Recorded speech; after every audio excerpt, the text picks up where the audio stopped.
Welcome to yet another episode. In our episode today, we will be dealing with Dad is Destiny. What is the effect, Because when this happens, because I think of, and that is not to judge fathers, I think of them as like how a drunk driver drives, knocks somebody, the person dies or is crippled, and they drive off, not necessarily even drunk. Those people hit and run, and you never know just how crippled they are. And sometimes I feel like there are very many people who are crippled because of what happened between them and their fathers, or whether their fathers were there or not. What are some of those effects that we think of? Yeah.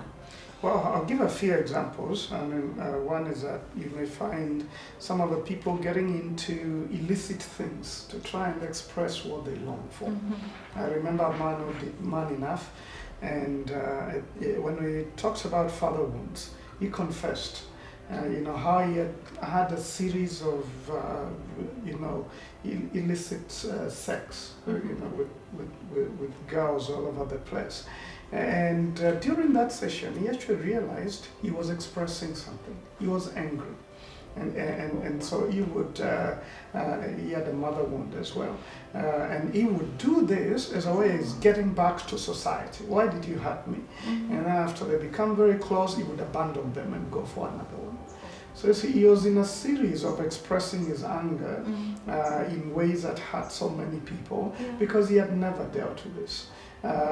So it could go into things like those, or you may find that you're very genuine, but you're hard to relate with.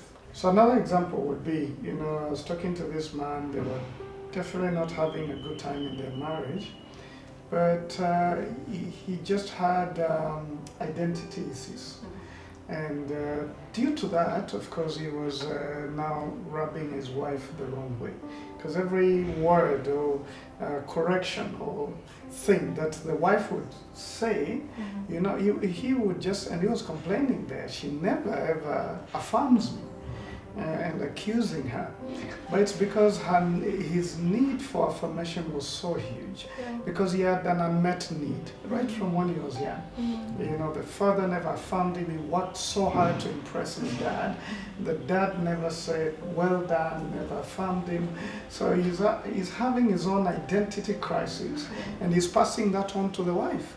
And just accusing the wife all the time. So their marriage is not doing well because this man never got what he needed.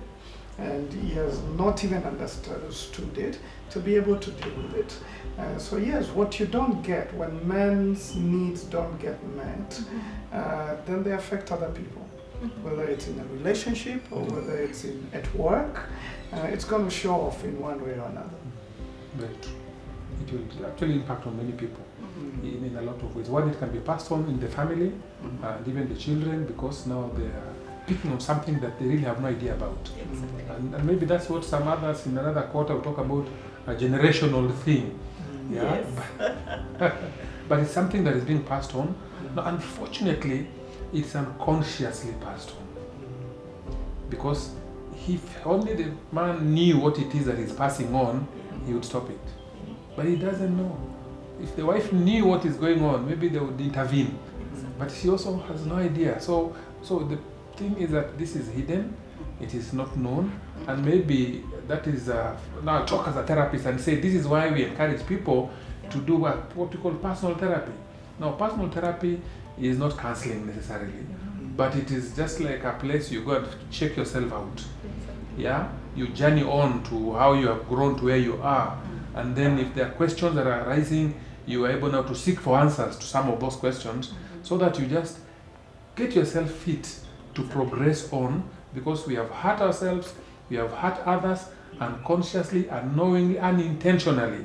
People still get hurt, but it's unintentional. But when we get to that space of awareness, and I think as Baby was talking about the need that men have, and I think every other person, it is that self-awareness.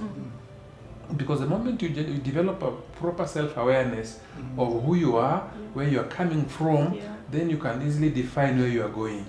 Because in part of seeking for identity, it is not just getting to know my father, getting to know my mother, getting to know this is where I come from, in as much as that is very important and it should be part of what we seek in self-identity, but also just getting to know what is it that I like.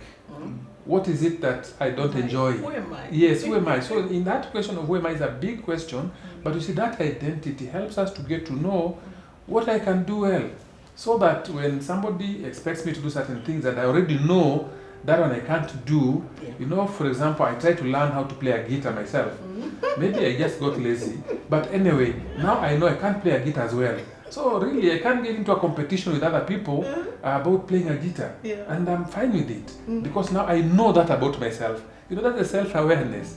I wouldn't really be struggling. How come I don't know? Well, I have tried, and maybe I should try even more and get to know up to wherever I will know, and that is good enough. Exactly. But there are others who maybe know better than me, and they will do much more, and it's okay. So that self-awareness helps us to self-accept ourselves. You know, now when you accept yourself for who you are, then it makes you a healthy person, and you present to the world somebody they can relate to. Exactly. Because when I am not aware of myself, I will hurt the people around me and lack to give them the gift of me. Exactly. You know, giving myself to them in a manner that will The help best them. you. The best me. Because I don't know, you know. Whole and healthy you. Exactly. Yeah. Yeah, and relate to them in a healthy way. Yeah. And appreciate them also for their struggles and for where they are at. So that is actually, those issues that are suppressed can really get us to that space. Yeah, so we are living in a very hard society. And maybe I could share even my story about my father. Exactly. And how that, because I think for sons especially, for us men, our dad is huge. Yes. Because number one, he becomes the type of man you're becoming. When you're young, you look up to your dad and you say, when I grow up, I'm going to be like him. Yeah. So you identify with him. And, you know, if he hurts you, then it can go very deep. That's true. By either being absent, abusive, all of those things that I mentioned earlier. And for many times we talk to men, and it's what I've written in the small book, and I said there are 5 things that we look a lot for from a dad. And one is to be present, just to be there with you and play with you and talk to you, and you see who he is. And number 2 is being a provider. For him to feel like he loves you enough to nurture you, to meet your needs to the degree that he can. And he's happy to do it. Yeah, he's not complaining all the time. No. Saying, do you think money grows on trees? I found myself saying that to my daughter the other day. I thought, where did I hear that? And then thirdly is protector. You expect him to protect you. If a child is bullying you or something else is not happening well, then you wonder, how come dad is not standing up to protect me? Then of course a priest, and I think I use a priest to say, is a value.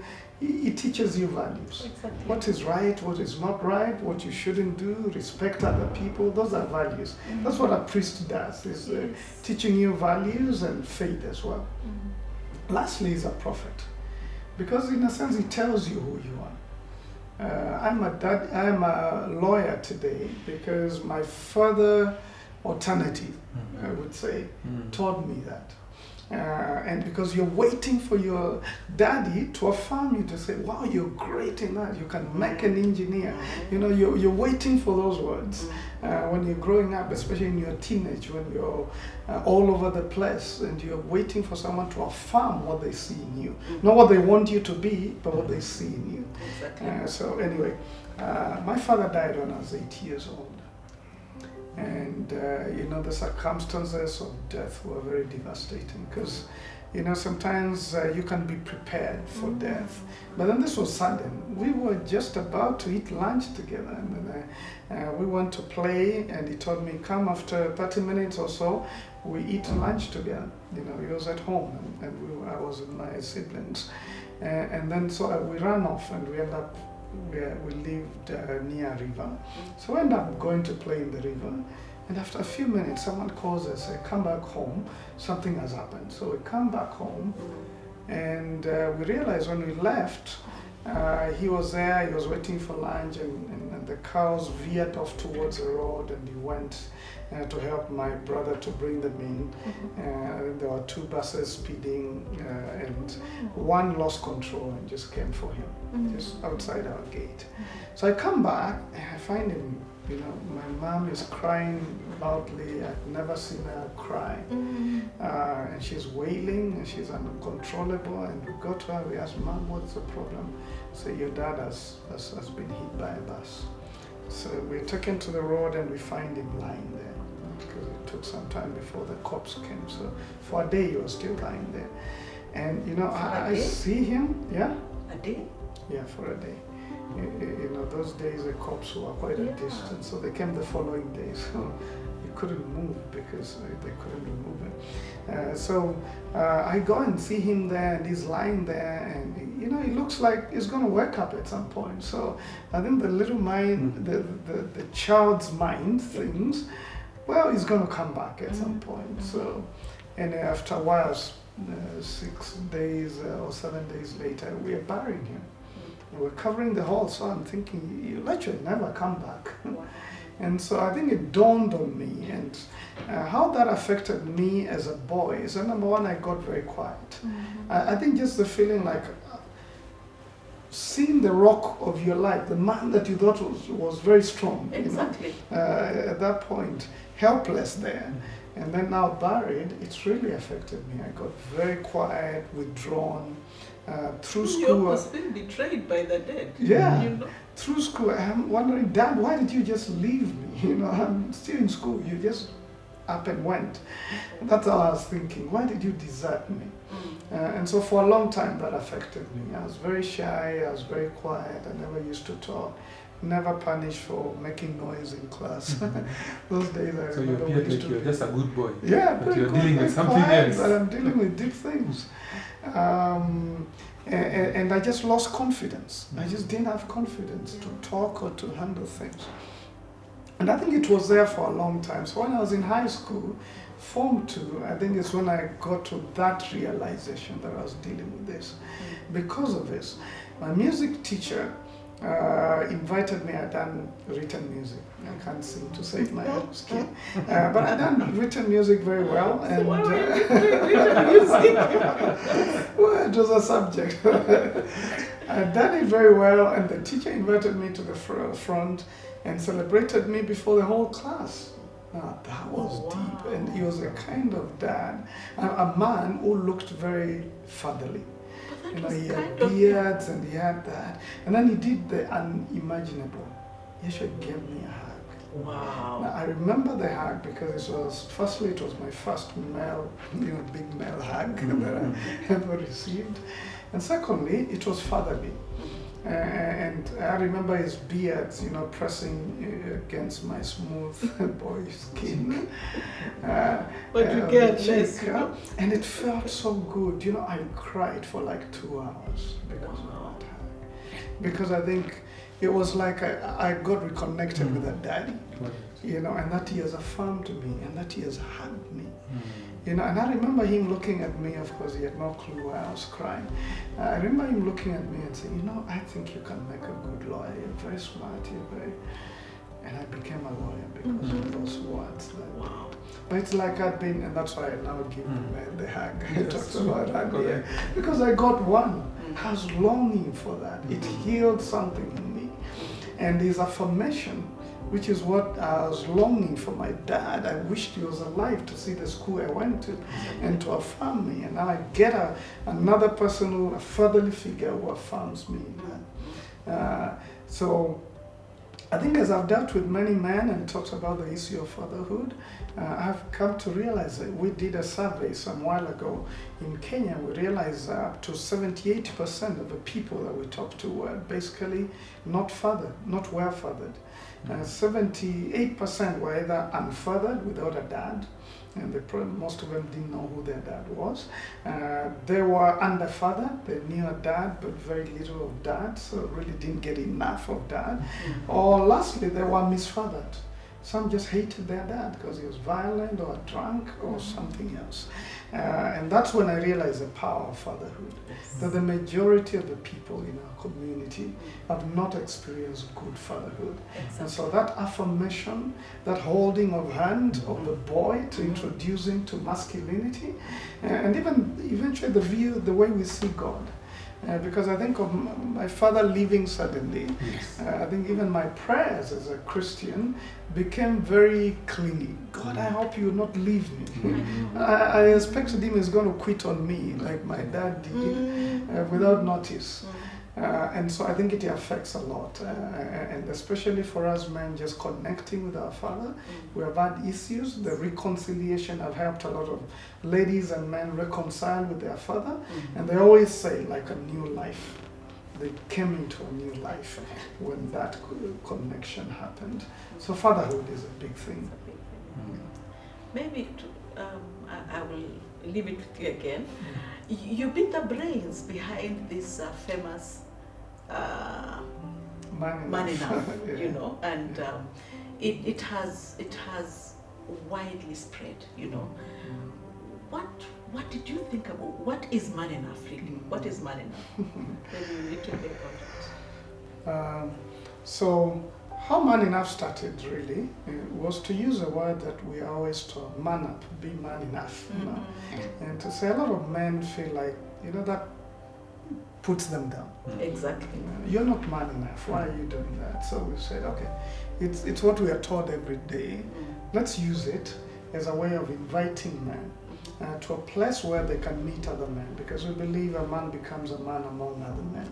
Exactly. And so to bring men together and have a conversation about what it really means to be a man, then have that safe place for us to talk about our issues, and then have a curriculum that guides us on dealing with different things. So we talk about different topics like the fatherhood and father wounds and mother wounds. We talk about that. We talk about defining what really it means to be a man, because society just tells us manhood is about money, is about external things. It's not about who you are within. So being able to define And it's that, about success. yeah, What success means to them yeah, may actually be different from using different glasses, you know. Yeah. And I know, you know, some of viewers may not be from East Africa, but in Swahili we say mwanaume ni, a man is, and we say all manner of things. You know, it's the shoes that they wear, the belt, especially the ladies like to say it's a belt. I don't know what's up with that. But they talk about physique, you know, tall, dark, and handsome. They talk about the toys that you have and the car you drive, your ride, and stuff like that. So we redefine that and say it's really who you are within, because you could lose your car, but who are you within? Exactly. So we define that. We talk about success and significance. We talk about the roles a man plays in society. So those different, we have those conversations, masculinity and sexuality, talk about money, but it's grown to be a place where men find that group therapy. That's true. That talk about what they're going through. That's true. And I've never seen as many men break down and cry and talk about what they're going through. You know, and I think that why it's been attractive to the men is that there's no judgment. You come as you are, you leave your title at the door, you just come as a man and let's talk as men. What is it that we're going through? What do we want to be? What We is are it not we long struggling to impress anybody. Yeah. Even the impressing, it's easier for women to impress with words. Yeah, so it's been amazing to see now over 30,000 men who have come through and at all levels, and when just sitting together and talking for those 8 weeks, 8 lessons to go through that. After COVID hit, we went online, and we have been surprised because we found other men from all other cultures coming, and they fit in. I mean, we found men joining from really literally all over the world, Australia, Canada, different places. But I think to me, it's not even the greatness of the program, it's the attraction of a man to other men, to be able to talk about themselves, talk about their struggles, and find listening ears and unjudgmental, environment that they can actually just talk and find themselves. I think And that I has think that been a means big- that it is very effective. Mm. Because for men to plan to go to a program, Yeah. like you said, unless they're going to do some activity together or something, Yeah. it's hard. So I think it's been very effective. Yeah. But it's interesting, 15 to 20% of them actually signed up by either moms or wives or girlfriends. Some girlfriends That's will how say, they enter. unless you do money now, I'm not marrying you. They come and say, I was told I must come here. But they get to like it at the end. Of course, that's just 15 to 20%. But the majority of them bring themselves because I think men realize, hey, we need to help ourselves Absolutely. and deal with these issues. So it's been an interesting journey. So that's a big need for men, to find other men and talk about masculinity. Because when we meet, we talk about sports, we talk about other things. other things. Other us. Yeah.